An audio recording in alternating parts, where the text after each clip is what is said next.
What's up, everybody? We back. We're catching up with Coach. We have Lachey Career here. Let the people know who Lachey is. Okay, so who is Lachey? This is usually the question that when they ask in class, I jet out and go to the bathroom because I'm so shy. But Lachey, so I'm a typical Cumberland County, grew up, born and raised. I went to Violent High, graduated Violent High, went to Cumberland County College, and also graduated from there. Went on to go to Stockton, got my nursing degree, of course. I've been a nurse for about 3 years. I work at a local hospital on a cardiac, they call it like telemetry, so that just means heart monitoring, neuro unit. And I also do pediatric home care. So I do a little bit of everything with my nursing degree. And that is pretty much me. Wow, that's awesome. Good stuff. Proud of everything that you're accomplishing. Thank Continue to you. grind. So with that being said, what motivates you to go into nursing?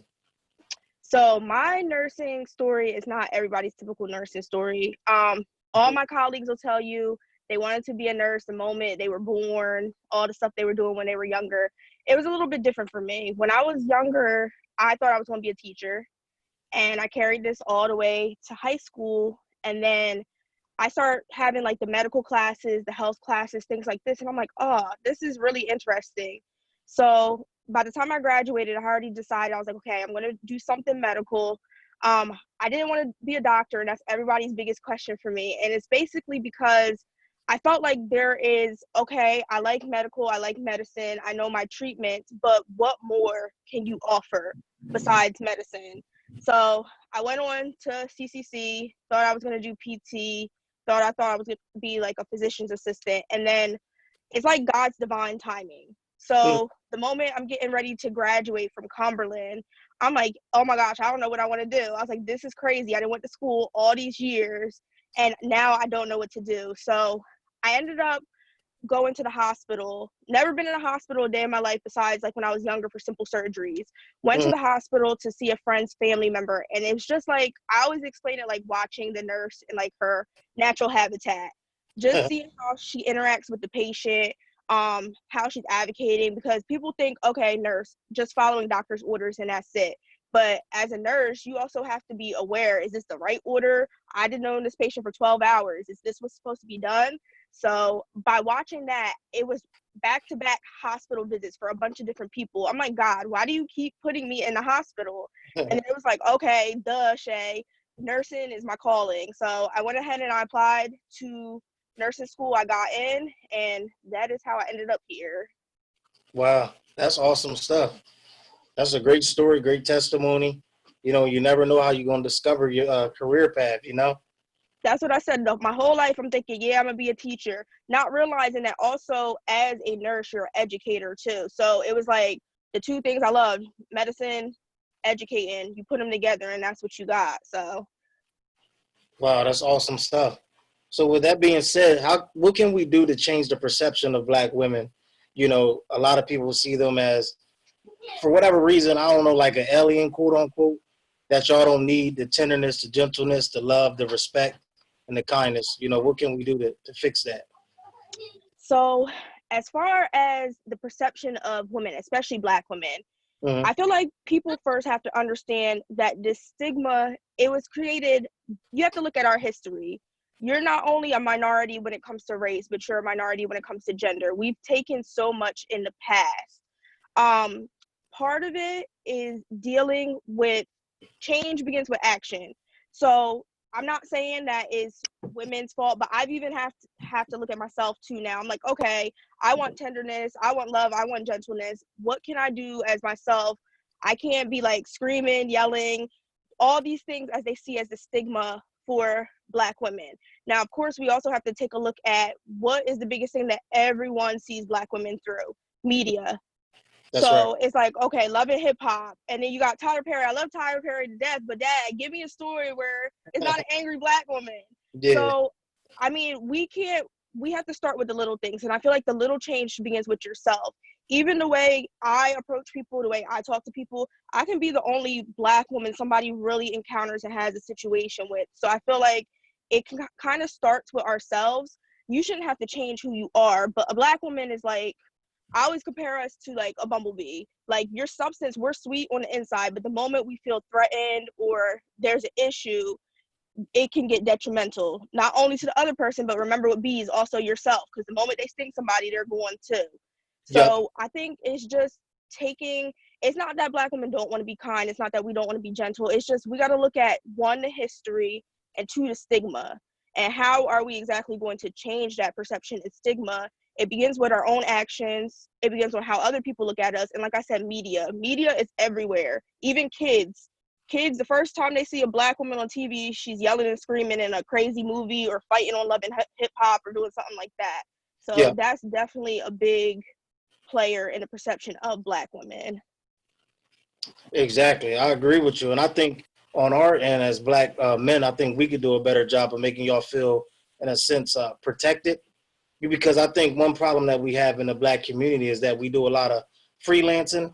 Even with us as Black men, we don't understand that our women have our back, and then I feel as though our women don't feel as though we have their back. You know what I mean? See, I was scared to touch on that. I was scared. I was like, do I say it's Black men too? But that's exactly how we feel. Like, I remember seeing a post on social media, like, we love our Black men, nobody else don't. But it seems like when we want that reciprocated, it's kind of all we have to deal with then is hurt and neglect. And oh, this is why we don't like Black women. You were raised by a Black woman. Like, come on. Exactly. That's the truth. And Mm-hmm. it's one of the hard things about being Black. Is we have so many things up in the air that we kind of learn on the fly. Sometimes with our broken homes. Not saying that we all come from broken homes, but in so many cases we don't have room for error to make a mistake. So we're kind of like learning on the fly, and we don't feel as though we have the backing that we need to make a mistake. To make a mistake.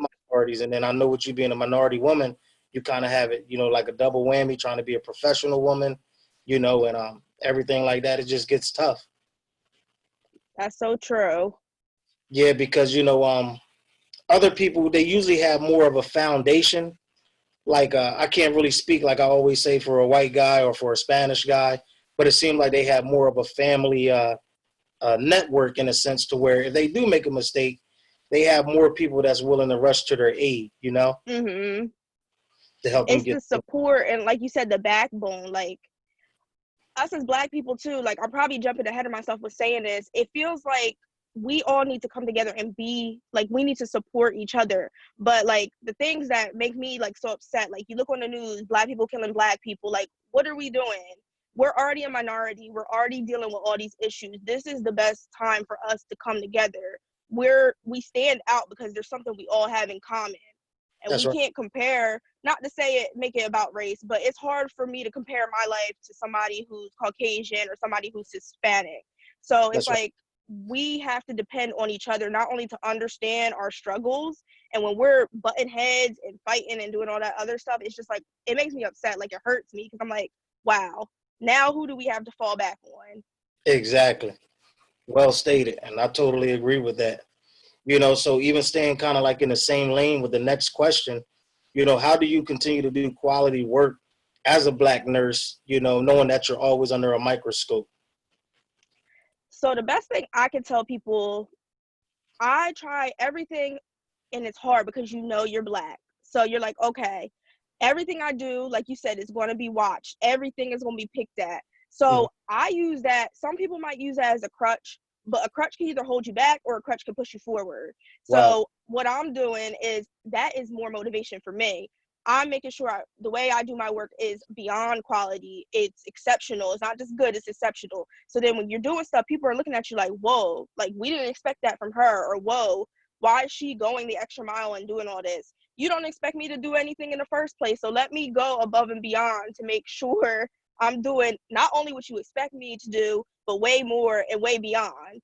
So I use that as motivation. That's literally since I was younger. It's always been a big motivation for me. Oh, you're nitpicking? Okay, let me go harder. Let me go Well, beyond the mark. exactly. Again, well stated. Just like you said, and that's another thing that we have to deal with, having to go the extra mile. And that's one thing, we have to understand is that we can't just try to be equal. We have to go above and We have beyond, to go. Mm-hmm. to go that extra mile, have to put in that extra effort. And, you know, we don't have the luxury to just say, this is good enough. We got to try to be great, you know, to stand out. Yep. So with the next question, you know, what do you think we can do as far as the big picture to fix the community moving forward as a whole? So the way I look at the community as a big picture, this one quote always comes to mind when I think of community, and it always says, "Be like who you wanted to look at when you were younger." Mm-hmm. So I feel like I know we're all part of the community, but our community really starts with our youth. I really have a passion for the youth. Like I said, I'm a pediatric home care nurse, but even before then, just dealing with the youth. How are we going to change our future in our community without dealing with the ones who our upbringing and the future of it? So my first thing I always tell people is, of course, whoever has like any type of platform, um, we need to be example. We need to lead by example. It's not about, this is my lane, I'm going to do what I got to do, and I'm going to sit home. How did you do this? How did you get through this class? How did you make it through nursing school? How did you become this? How did you become that? We really need to give our youth like a lane, Wow. because we're not going to see a lot of change unless we start with them. And that's just, I feel like that's always the biggest thing I think about. Even when I was younger, I'm like, who did I look to know how to go or where to go? Like, be who you needed when you were younger. Wow, exactly. And that's the truth, you know, and that's one thing that I often tell people. We don't have the luxury to just be a nurse. We don't have the luxury to just be a coach or a teacher or a doctor. For the state that our community is in, we have to always be willing to go the extra mile because we just simply don't have the resources to just say, oh, somebody else will handle it. We are the ones that have to take that lead, you know? That's so true. And even like with opportunities, like, it's hard. Like I said, I don't want to get to race again, but Black people don't have as many opportunities. So what can we do for minority youth that are going to put them in the position to get the opportunities that we either have worked hard to gain? I don't care how hard I work. If I can put somebody else on and bring them up with me, I'm going to do that, because that's really what we need, especially in the state that we're in. That's the truth. Yeah, so powerful stuff. I appreciate you. Thanks for taking the time. You know, the information that you gave is life changing, and I know somebody will be blessed by everything that you said. Thank you so much for having me, and thanks for doing this. Like, I was watching all the videos throughout the week. Like I told you at the beginning, I'm shy, so I was like, I'm not doing no interview. But just watch, it's so powerful just watching all the interviews throughout the week, even going on your page and seeing everything you're doing for the community is very powerful, and it takes a village. So I really appreciate having this opportunity, and even what you're doing too. All right, cool. Thanks. Appreciate the encouragement. Everybody, that was Lachey Creer, Nurse Lachey Creer. Thank you for coming on, catching up with Coach. Appreciate you. No problem. All right, have a blessed night. You too. All right, take care.